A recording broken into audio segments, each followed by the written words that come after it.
Alrighty, so today we are going to be discussing Bitcoin. What is it? How does it work? Should you invest in it? This video is sponsored by our friends at Raycon. Oh yes, these are the best earbuds on the market. We'll get to that a little bit later. So what is Bitcoin? Some people think that Bitcoin is just a giant scam. Some people think that Bitcoin is the wave of the future. So we have people who are pro-Bitcoin and we have people who are anti-Bitcoin. On the pro-Bitcoin side, of course, you have Elon Musk, very, very pro-Bitcoin. You have the Winklevosses. They are very pro-Bitcoin. On the con side, you have people like Peter Schiff. He's very con on Bitcoin. You have Michael Berry from The Big Short. He is very con on Bitcoin. To explain what Bitcoin is, first you sort of have to understand what money itself is. Now I know what you're thinking, well, it's right here in my wallet. That's what money is. Yes, that's what a physical dollar is, but what exactly is money supposed to do? So, from the earliest times, people have found a way to convey value to one another in pieces of exchange that are not actually the items of exchange. Let's say that you have this guy, and this guy loves oranges. He grows oranges for a living, right? That's what he grows. And he wants to trade with this guy, and this guy grows apples for a living. Okay, they could just trade the apples for the oranges directly, but what if the problem is this guy doesn't actually need oranges, or this guy doesn't actually need apples? Well, then what they do is they find a different method of exchange, basically an IOU note, right? And that IOU note can go in any form, right? You can have an IOU note that looks like a seashell. This is what many early cultures did, right? They'd have an IOU note that was a seashell. He doesn't know how to use the 3 seashells. Then it became that the IOU note was basically done with the value of gold. Okay, so in America, and for a long time in the West, the standard for this was the gold standard, that every dollar that you spent was backed by a certain amount of gold. It used to be that you could take a US dollar and you could trade it in at the Federal Reserve and you could get back some gold. Then along comes FDR, and FDR severs the value of the dollar in gold, right? During the FDR administration, FDR decided that he didn't like that the American dollar couldn't just be inflated. Because see, the thing is, you can't just create extra money. When you just create extra money, you're not actually creating extra underlying value. So what that actually means is that let's say that the government has a big debt. Let's say that the government has a debt of $1 million. Well, you would say, well, they need to come up with $1 million in taxes, right? They would need to come up with the value of $1 million in order for them to pay back that debt. What governments quickly discovered, and have known for a very long time, is that there's another way to pay off that $1 million debt, and that is to go in the back room and just print off $1 million and then hand you all that monopoly money. Now, you may feel screwed, and in fact, you will feel screwed, and you're not going to want to do transactions with that government anymore. But this is one way that governments get out of their own debt. It's one way that governments can spend without actually having to tax additionally or to withdraw resources from an economy. So FDR decided, he changed the value of gold arbitrarily. He just decided we're going to inflate the amount of currency versus the amount of gold that's out there. Okay, but the United States wasn't completely off the gold standard until 1971. Richard Nixon decided in the Bretton Woods Agreement that the United States would no longer rely on the gold standard at all, and this made the dollar a fiat currency. A fiat currency is a currency that doesn't have any underlying value. The dollar is instead based on the full faith and credit of the US. Going all the way back, seashells were only worth something because they thought, okay, well, that farmer, he's going to be able to farm something, and that IOU note is going to be worth something after he does his farming. The same way, the federal government is reliant on your full faith and credit in them to eventually come up with the money to pay you back for the amount of money that you have in your bank account. Right? That's the way that dollar value is established, is through the full faith and credit of the United States. Okay, so all of that is backdrop to what Bitcoin is, because I've just explained how fiat currencies work, and inherent in there is an explanation of why people probably should not trust fiat currencies. So people who have been looking for a repository of value that is not dependent on centralized government have been looking to other sources for a long time. Thanks to the rise of the digital world, you're using your credit card for virtually everything right now. But that credit card is predicated on dollar value, for example. What if you could do transactions with pretty much anyone, and you could do it without having to refer to the dollar? You wouldn't have to worry about central banks. You wouldn't have to worry about governments blowing up the value of the currency. All that a Bitcoin is a belief that other people are going to use the Bitcoin. So, who created Bitcoin? Supposedly, it is this guy right here. Supposedly, his name is Satoshi Nakamoto. Now, the reason I say supposedly is because nobody actually knows who created Bitcoin. And supposedly, it is this guy who's supposed to be 40 and from Japan. That's kind of awesome because you don't want to have a centralized guy who controls all of Bitcoin, some mastermind criminal who actually can inflate Bitcoin at any point and then sell all of his Bitcoin for a bunch of money. You want it to be decentralized. That is the purpose. The basic idea of Bitcoin is that you are concerned that this right here, the full faith and credit of the United States or any government, it doesn't mean anything, right? What if you are worried about that? What if you are worried that the government can simply devalue dollars? Well, then you need to find another repository of value. So what Bitcoin is you believe that the currency is stable enough to be used and enough people are going to accept the currency that it has inherent value. Instead of you relying on the government's ability to tax and the government's ability to stimulate and the government's ability to print and to take it out of circulation, instead of relying on all of those powers, you're relying on the idea that there is something that is trusted by enough people that they will use that in the absence of a government. So you're giving up a certain amount of faith in the pure unbridled power of government in favor of faith in other people believing in the same IOU notes that you believe in. This is why some people like Peter Schiff, like, that's a pyramid scheme. Because just like any other temporary repository of value, people could fall out of love with Bitcoin. And that's true.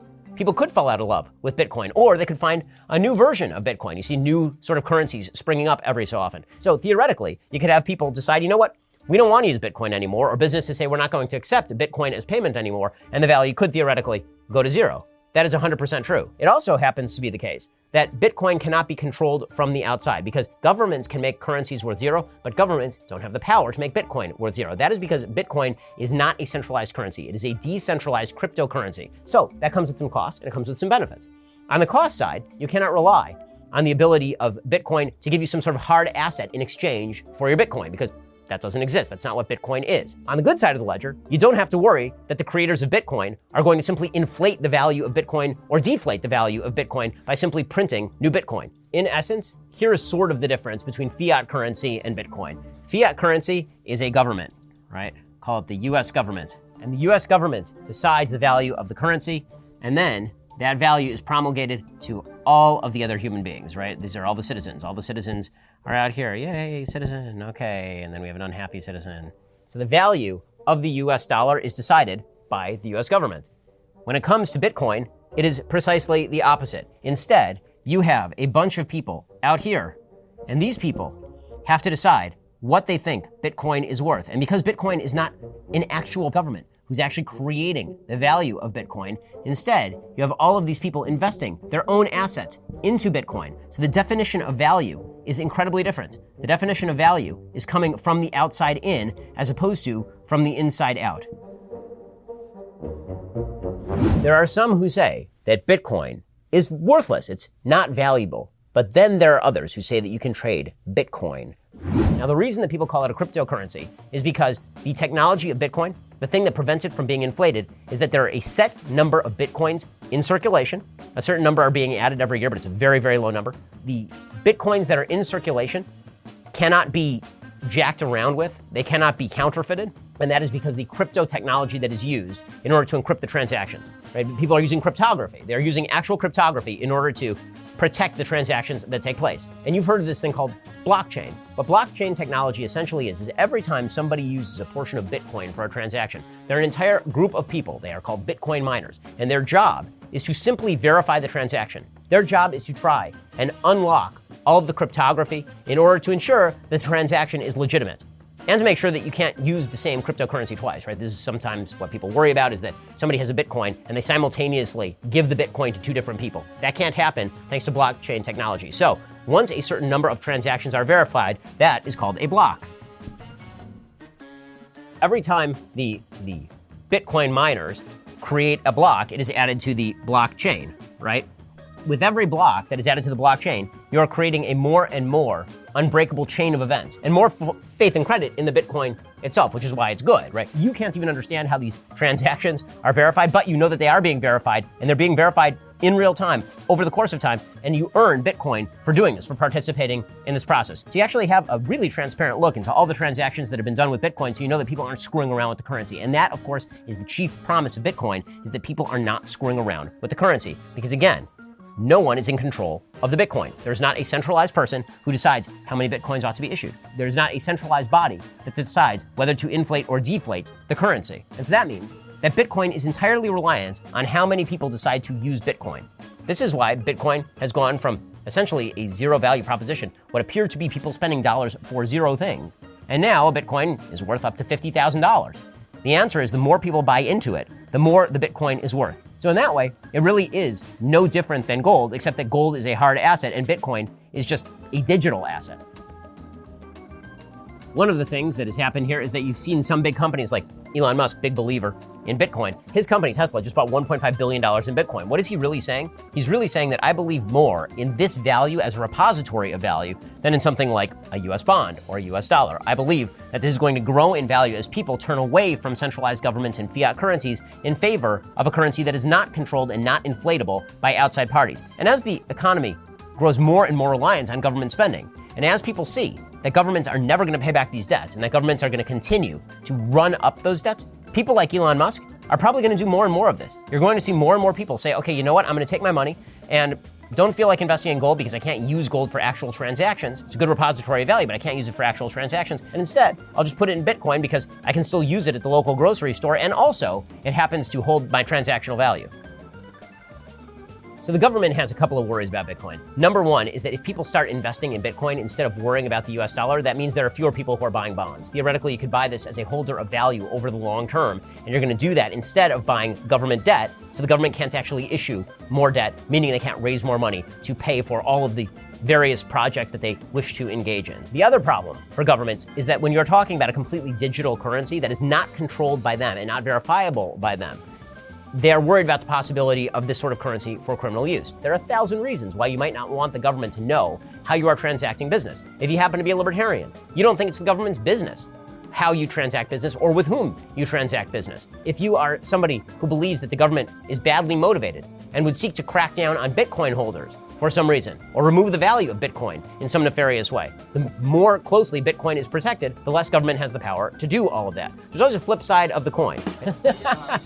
There is a pirate vibe. The reason there's a pirate vibe is because anytime anybody acts entrepreneurially outside the auspices of government, it feels like a pirate is doing it. We have just been conditioned to think that way. But these people are not criminals. They are acting outside the scope and authority of the government in the sense that they are creating a rival to the government's main asset, which is your full faith and credit in their system. Remember, Bitcoin goes up when faith in the system goes down. If you have faith in the full faith and credit of the United States, you're buying bonds. If you don't have faith that the United States is not going to inflate the currency, you're buying Bitcoin. Right now, cryptocurrencies are exploding. Facebook has its own currency. You have Potcoin, which is pushed by, I guess, Dennis Rodman, along with pistachios or something.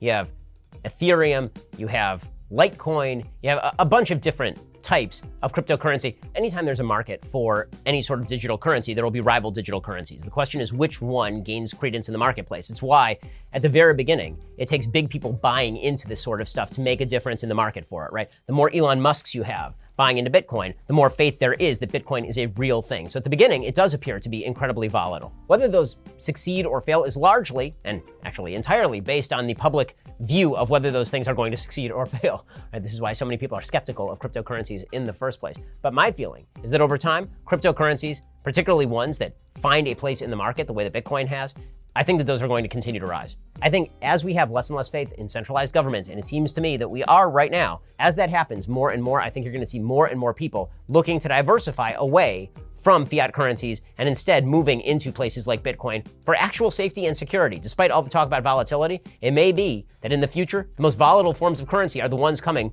from centralized governments with an axe to grind, as opposed to a decentralized group of people who simply wish to engage in transactions that hold their value.